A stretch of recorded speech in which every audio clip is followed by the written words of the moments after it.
The hard hat hit the conference table with a hollow thunk that cut through Brad Pierce's presentation like a circular saw through sheet metal. I'd worn that hat for 32 years, white with the Phoenix Steel logo, scratched from 1,000 facility inspections, with Danny's deployment photo tucked inside the crown where nobody could see it. Now it sat there between Brad's laptop and his organic energy drink, and the whole room went quiet. My name is Harold Davidson. Most people call me Hank. I'm 55 years old, and for the better part of 3 decades, I've been the guy who kept Phoenix Steel's workers from going home in body bags. Senior Operations Safety Manager, dual certified OSHA Safety Officer and EPA Environmental Compliance. 4 facilities across Ohio, Pennsylvania, West Virginia, and Kentucky. 2,847 employees who trusted me to make sure they saw their families again at the end of each shift. Brad had just finished explaining why my job was redundant. The presentation was called Operational Efficiency Through Legacy System Optimization. Corporate speak for firing people who remember how things used to explode. Brad was 32, had a Lean Six Sigma black belt certification, and wore shoes that cost more than most of our guys made in a week. His father Stanley was our CFO, which explained how a consultant with 0 manufacturing experience had gotten a direct line to the CEO. I'd been watching this train wreck build steam for months. The private equity firm that bought us last year had been pushing numbers that didn't add up, production quotas that required cutting corners, maintenance schedules that ignored manufacturer specifications, safety briefings reduced from 15 minutes to 5 because workers need more hands-on time, less lecture time. Every protocol I'd spent 32 years building was getting labeled as a barrier to productivity. The hard hat drop wasn't planned. I'd been sitting there listening to Brad explain how my position could be optimized into a junior engineer role, how my legacy mindset was holding back innovation, how modern analytics could replace decades of institutional knowledge. The strap on my hard hat had been cutting into my palm where I'd been gripping it. When he said the phrase old school liability, something in my chest recalibrated like a pressure valve hitting maximum tolerance. So I set it down, not threw it, just placed it on that polished conference table like I was laying down my sidearm after a long deployment. James Whitfield, our CEO, cleared his throat. Hank, we're not eliminating safety. We're streamlining redundancies. Brad's analysis shows significant cost savings through role consolidation. I looked at Gerald Hoffman. Our operations VP guy had 20 years with the company, knew what those facilities looked like when safety protocols got compromised. He was studying his coffee cup like it contained the meaning of life. Gerald, I said, you remember the flash fire at the Kentucky plant in 2018? He nodded without looking up. 3 workers in the hospital because a new supervisor skipped the hot work permit process. Saved 15 minutes on paperwork. Cost us $2.3 million in fines, medical expenses, and downtime. I turned back to Brad. That's the kind of legacy mindset that keeps people breathing. Brad smiled the way consultants smile when they think you're proving their point. Exactly, Hank. We can't operate from a fear-based framework. We need agile safety protocols that adapt to modern production demands. Fear-based framework. I'd heard everything now. Tell me about your manufacturing background, Brad. I have extensive experience in operational optimization across multiple industries. That's not what I asked. Have you ever worked a production floor? Ever seen what happens when molten steel meets human skin? Ever had to call someone's wife and explain why her husband isn't coming home? The room temperature seemed to drop a few degrees. Brad's smile flickered. That's exactly the kind of emotional decision-making we're moving away from, Hank. Data-driven protocols eliminate human error. Human error. I stood up slowly. You mean like the human error of caring whether people live or die? James tried to jump in. Hank, let's keep this professional. Professional. I picked up my hard hat, ran my thumb over the scratches. Each one told a story.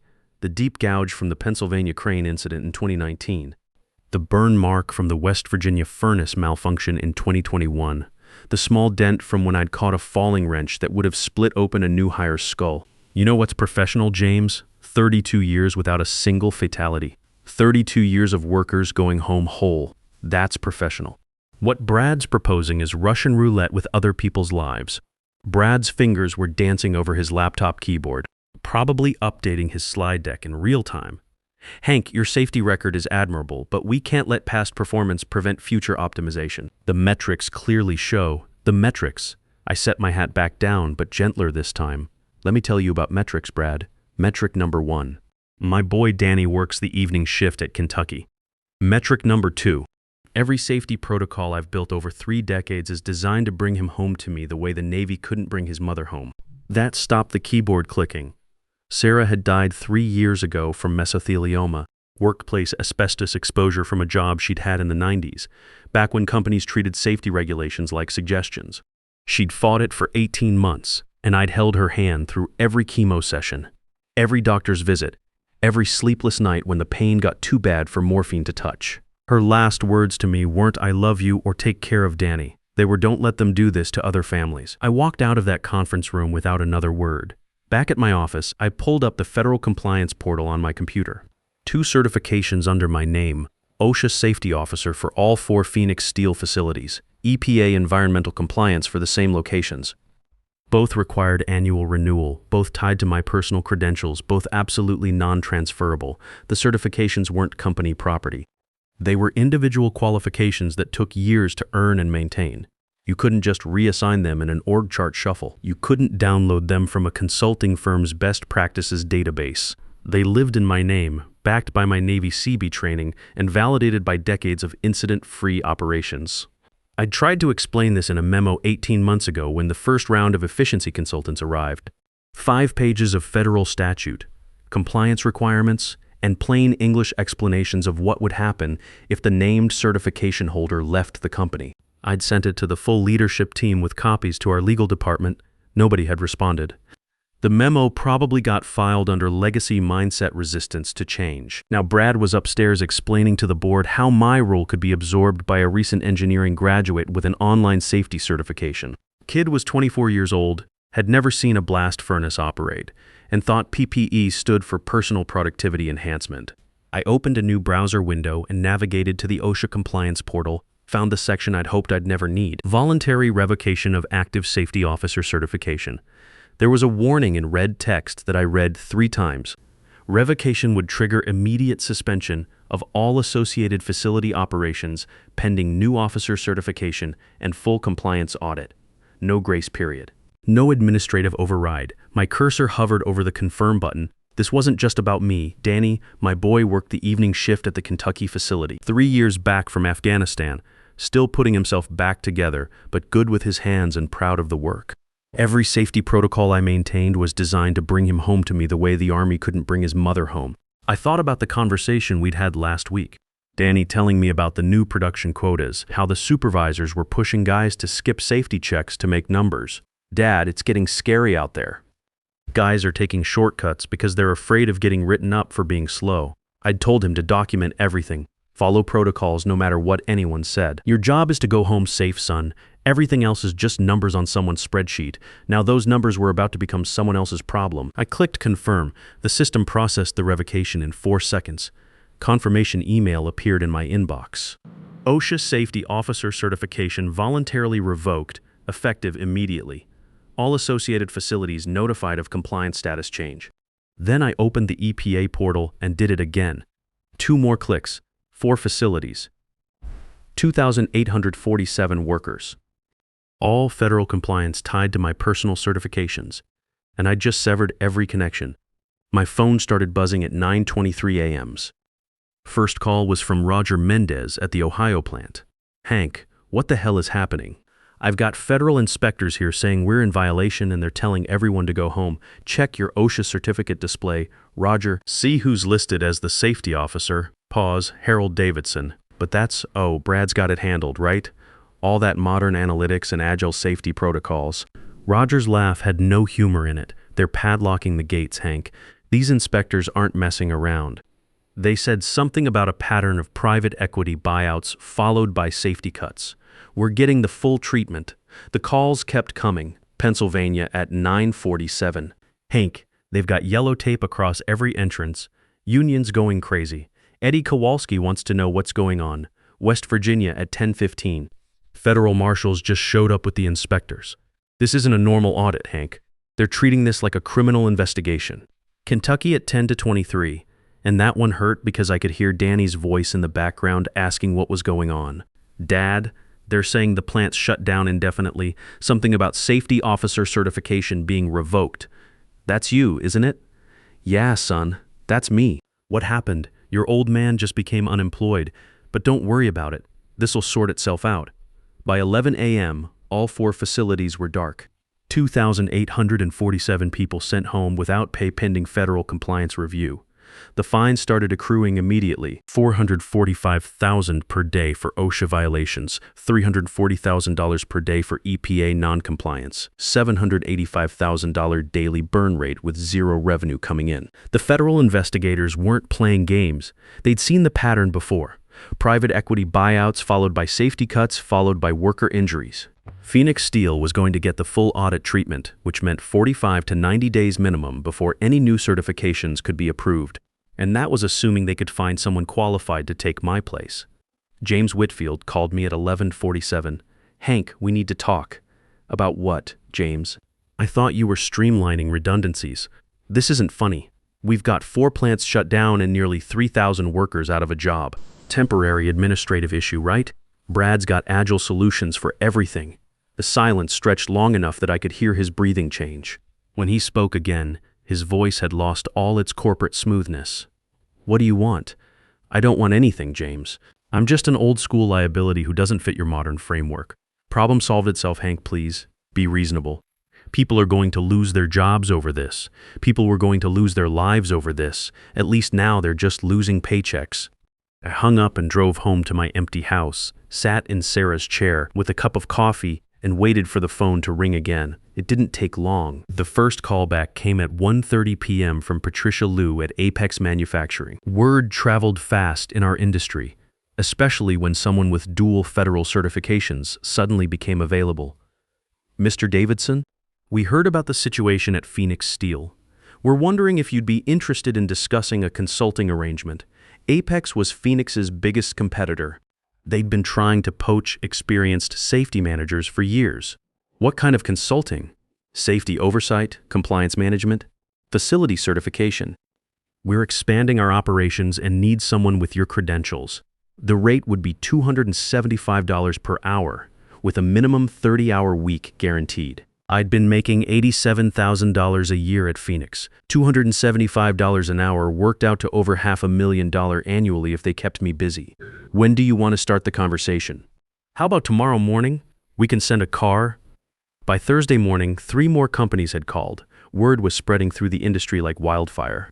Phoenix Steel had lost their certified safety officer right before a major expansion, and everyone wanted to know who was responsible for nearly 30 years of incident-free operations. The second call came from Industrial Safety Solutions in Pittsburgh. Mr. Davidson, we've been following your work for years. We'd like to offer you a position as Regional Safety Director. $180,000 base salary, plus performance bonuses. The third was Consolidated Manufacturing in Cleveland. Hank, we need someone who understands both OSHA and EPA compliance. We're looking at $200,000 annually, full benefits, company vehicle. The fourth call surprised me. It was from Eddie Kowalski, the union rep at Phoenix. Hank, you need to know what's happening here. They brought in a bunch of consultants trying to figure out how to get the plants back online. Nobody understands the certification process. That kid Brad was running around with printouts from some website, trying to tell federal investigators that safety protocols could be temporarily modified during the transition period. Eddie's voice dropped lower. The feds aren't buying it. They've got investigators going through every safety incident from the past 5 years, every shortcut, every deferred maintenance, every time someone got hurt because of cost-cutting measures. This isn't just about getting new certifications, Hank. This is turning into a criminal investigation. That afternoon, Gerald Hoffman called me from his personal phone. Hank, Brad's gone. Stanley resigned this morning. James wants to know what it would take to bring you back. Can't, I said. Voluntary revocation resets everything. I'd have to reapply from scratch, same as any new candidate, minimum 60-day process, probably longer given the circumstances. What about interim consulting while the paperwork goes through? Federal regulations don't allow interim arrangements for safety officer positions. Gerald, you know that. The whole point of the certification system is that there's no workaround, no temporary fix. Either you have a qualified safety officer or you don't. Gerald was quiet for a long moment. The Kentucky plant's not coming back online, is it? I looked out my window at the gray January sky.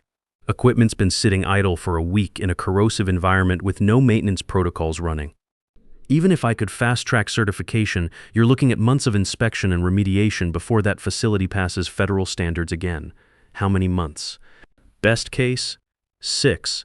More likely 9 to 12. That's assuming the investigation doesn't turn up anything that requires major infrastructure changes. Which meant Danny and 400 other Kentucky workers were permanently out of work because Brad Pierce thought 32 years of safety expertise could be replaced by a consultant with a laptop. Gerald's voice was barely above a whisper. Jesus, Hank, what have we done? Friday morning brought the call I'd been expecting. James Whitfield, but this time he wasn't using his corporate phone. Hank, I'm calling from my car. I need to ask you something off the record. I'm listening. The federal investigators want to interview you. They're asking about safety protocol overrides deferred maintenance authorizations. Any documentation you might have about management pressure to cut corners. I sat back in my chair. What kind of documentation, James? Internal memos, email chains, meeting minutes. Anything that shows a pattern of prioritizing production over safety. I thought about the folder on my computer. 6 months worth of emails, meeting notes, and documented incidents. Every time Brad had overridden a safety protocol. Every time Stanley had questioned maintenance costs. Every time James had pushed back on safety briefing time because it affected production quotas. I kept records, James. It's what safety officers do. We document everything because when something goes wrong, everyone wants to know who signed off on what. Those records, would they implicate the company in willful safety violations? That depends. Are you asking me as the CEO trying to assess legal liability, or as someone who's genuinely concerned about worker safety? Long pause. Both? Then, yes, James? Those records would show a clear pattern of management pressure to compromise safety protocols in favor of production goals. That's textbook willful violation territory, which carries criminal penalties. The line went dead. That evening, Danny came by the house. First time I'd seen him since the shutdown. He looked tired, worried in the way young veterans get when they can't control their environment. Dad, there's something you need to know. The guys at the plant have been talking. Some of them are saying you did this on purpose, that you knew what would happen when you pulled those certifications. What do you think? Danny sat down across from me, leaning forward with his elbows on his knees, same position he used to take when he was little and needed to tell me something important. I think Brad Pierce was going to get someone killed. I think you knew it, and I think you stopped it the only way you could. He looked up at me. But 2,800 people are out of work now, Dad, including me. You worried about the money? No. You taught me to save, remember? I've got enough to get by for a while. But some of the older guys, the ones with mortgages and kids in college, they're scared and they're angry. At me, some of them.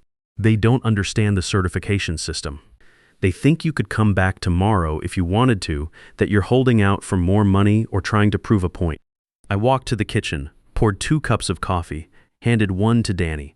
What would you do, son, if you saw people you cared about walking into danger, and the only way to stop them was to do something that hurt them in the short term, but kept them alive in the long term? Danny sipped his coffee, thinking in Afghanistan, we had a CO who called off a mission because he didn't trust the intelligence. Half the platoon was furious, said he was being overcautious, that we were missing our chance to complete the objective. What happened? Later found out the whole area was rigged with IEDs. If we'd gone through with the mission, most of us would have come home in boxes. Danny set down his cup. Sometimes the hardest decision is the one that saves lives, even when everyone hates you for it. Monday morning, I started my new position as Director of Safety Operations for Apex Manufacturing. They'd offered me a permanent role overseeing 6 facilities across 3 states, with a salary that made my Phoenix years look like volunteer work. My first day, I spent 3 hours walking the floor with their safety team, checking procedures, talking to workers. Everything I'd built at Phoenix over 32 years, I could build again at Apex in half the time. And this management team actually listened when I explained why certain protocols existed. The difference was night and day. At Phoenix, I'd been fighting for every safety measure, justifying every protocol, defending every minute of training time. At Apex, the CEO's first question was, what do you need to keep our people safe? When I explained that proper safety briefings required 15 minutes minimum, he said, take 20 if you need it. Production numbers don't matter if people get hurt. Within 2 weeks, I'd implemented a comprehensive safety training program. Within a month, Apex's worker satisfaction scores were the highest in the industry. By the end of the quarter, their insurance premiums had dropped 30% because of their improved safety record. Meanwhile, Phoenix Steel was bleeding to death. The federal investigation had expanded beyond simple certification issues. Investigators found a pattern of deferred maintenance going back 3 years. Safety equipment that should have been replaced was instead refurbished by the lowest bidder. Training programs that used to run 2 days were cut to 4 hours. Incident reports that used to trigger immediate protocol reviews were being filed without follow-up. Eddie Kowalski called me with updates every few weeks. Hank, they found documentation showing Brad's team had calculated exactly how much they could cut from safety budgets before triggering federal attention. They literally had a spreadsheet with acceptable risk levels for worker injuries. The criminal investigation led to federal charges, not just against Phoenix Steel as a corporation, but against individual executives. Stanley Pierce was indicted for conspiracy to commit workplace safety violations. James Whitfield was facing federal charges for willful endangerment.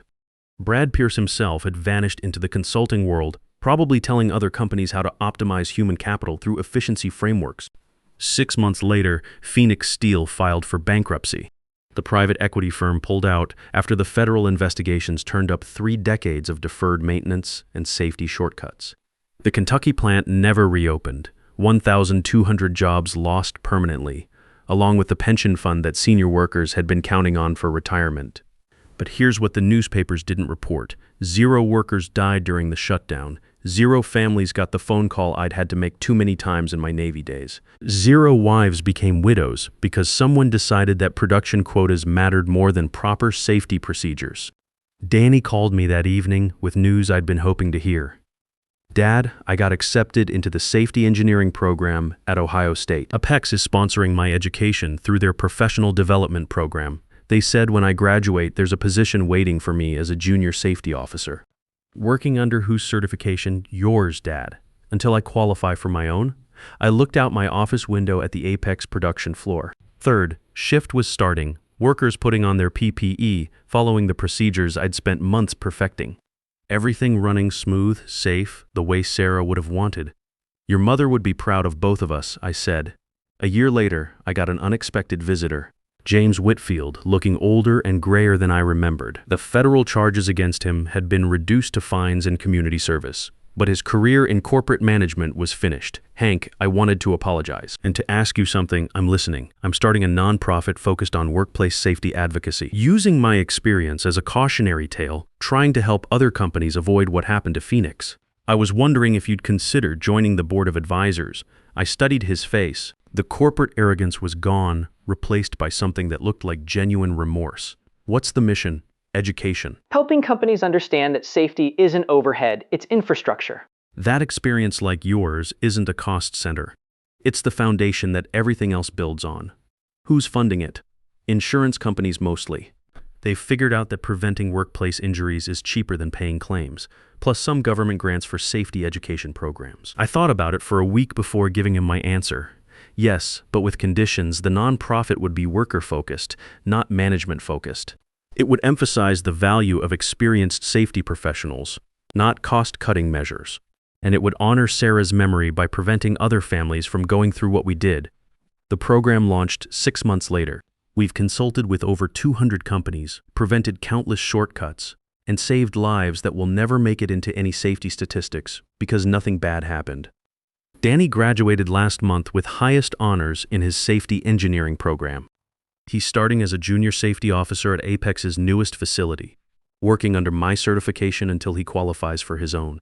Every day he's learning the same lesson I learned in the Navy and spent 32 years applying in civilian life. Your job is to bring everyone home safe. Sarah would have been proud of both of us. If you've made it this far, you already know what this story is really about. It's not about EPA licenses or federal certifications. It's about what happens when companies decide that experience doesn't matter, that knowledge accumulated over decades can be replaced by algorithms and consultants who've never actually done the work. Most of you watching this have been there. You've seen good people pushed aside for cheaper alternatives, watched companies cut corners until something breaks. dealt with management that treats workers like spreadsheet entries instead of human beings with families, depending on them coming home safe every night. Here's what I learned: your knowledge has weight. Your experience protects people, and when someone tells you that doesn't matter anymore, they're about to find out exactly how much it was worth all along. You don't have to make noise to have leverage. You just have to know what you're actually holding. Sometimes, the best way to prove your value is to let people see what happens when you're not there. Phoenix Steel thought they could replace 32 years of safety expertise with a consultant and a computer program. They found out the hard way that keeping people alive isn't something you can optimize on a spreadsheet. Your experience matters. Your knowledge protects others. When people dismiss that, they endanger everyone you've spent your career keeping safe.